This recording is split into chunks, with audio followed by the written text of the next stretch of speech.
All right, let's jump right into this explainer. We're going to uncover exactly what happens to our digital footprint every single time we hit play on Spotify.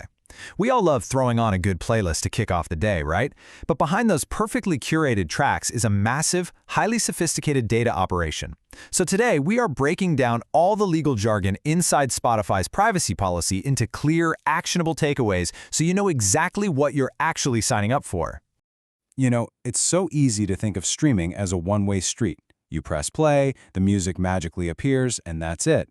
But today, we are going to connect the dots between your daily listening habits and the complex reality of data collection.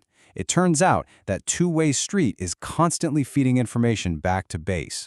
Every single skip, every repeat, every search, they are all tiny puzzle pieces in a much, much larger picture of who you are. So, here's our roadmap for today. First, the data Spotify collects. Second, why they actually need it. Third, who else gets their hands on it. And finally, your privacy rights. Let's get started. Section 1. The data Spotify collects. Let's look at the surprisingly broad scope of information they gather from the literal second you create an account. Spotify collects a massive variety of data points. We're talking the obvious stuff first, your email, date of birth, and billing address, but then it gets way deeper. Their usage data tracks your search queries, your streaming history, and yep, even the exact prompts you feed into their AI features. They absolutely know about those guilty pleasure playlists. Add to that your voice data, your precise location for nearby gigs, and something called device sensor data. Now this one is wild. Device sensor data literally means they can collect data on how you physically hold, move, or angle your phone. It's motion-generated data pulled straight from your device's internal sensors to enable certain interactive features in the app. It's just crazy to think about physical, real-world movements being translated into digital data points. But here is the absolutely crucial part. They aren't just logging isolated facts. Spotify collects what they call inferences. Basically, they take all those raw data points, your streaming history, your podcast binges, your skip rates, and make calculated assumptions. They are actively building an understanding of your age, your interests, and your preferences based entirely on what hits your ears. It's profiling, built straight out of your audio habits. Moving right along to Section 2, why they need your data. Let's take an objective look at the business and tech reasons behind this massive collection effort. There is a very clear value exchange happening in the background here. Spotify isn't just hoarding data for the fun of it. Every piece of info has a specific job. You give them your precise location, boom, they give you highly relevant local concert tickets. You hand over your street address, they use that to verify your premium family plan and handle tax administration. It's a constant, ongoing trade-off between your personal privacy and the platform's utility. And take a look at this quote straight from their policy. Your daily habits are literally the exact fuel they use to train their machine learning models. When you mess around with features like the AI DJ or AI playlists, your usage data and voice commands are actively processed to make those algorithms smarter. Every time you open the app, you're essentially helping train their artificial intelligence. But we really need to understand the difference between the data they absolutely need versus the data they just want. Necessary processing includes the non-negotiables: fighting fraud, keeping the app infrastructure running, and processing your payments. Optional processing, though, that's where things like tailored advertising and marketing partners come in. As a user, realizing this distinction is step 1 in reclaiming your digital privacy. Which brings us to Section 3. Who else gets it? We know what they have and why they want it, so let's see exactly who else gets a piece of the pie once your info enters the Spotify ecosystem. Because Spotify definitely does not operate in a vacuum.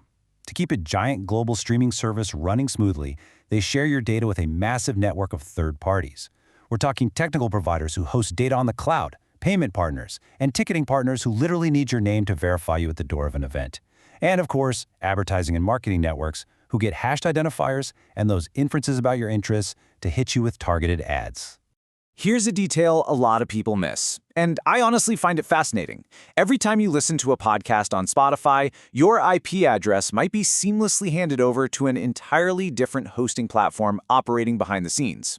Because Spotify lets you stream podcasts hosted on other networks, those external platforms literally need your IP address just to deliver the audio to your phone. All right, home stretch. Section 4, your privacy rights. Let's see how all of this builds up to you taking the wheel and actually exercising your legal privacy rights. First up, you have the absolute right to demand a copy of everything Spotify knows about you. You can easily exercise your right to know by hitting the Download Your Data tool in your account privacy page. And if you dig through that data and find out their assumptions are totally off, you have the right to correct that info by updating your profile settings. You are legally entitled to see the exact profile they've built of you.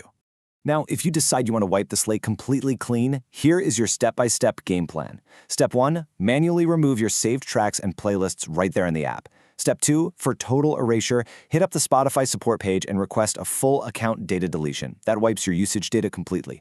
And Step 3, for super specific granular requests, you can actually email their privacy team directly. But hey, maybe you want to keep your account and just kill the targeted ads. You've got a few super easy ways to opt out right now. Just jump into your account settings and flip the Tailored Ads toggle to off. Not logged in? Just scroll to the very bottom footer of the website and click your privacy choices.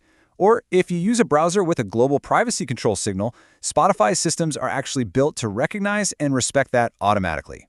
And if you're sitting there thinking you're the only one doing this, think again. Just look at this number. According to their own published metrics, in 2024 alone, Spotify complied with over 7.5 million user requests to completely delete their data. That's millions of people actively taking charge of their digital footprints. It gets even crazier. Over 29 million people successfully exercised their right to opt out of tailored advertising last year.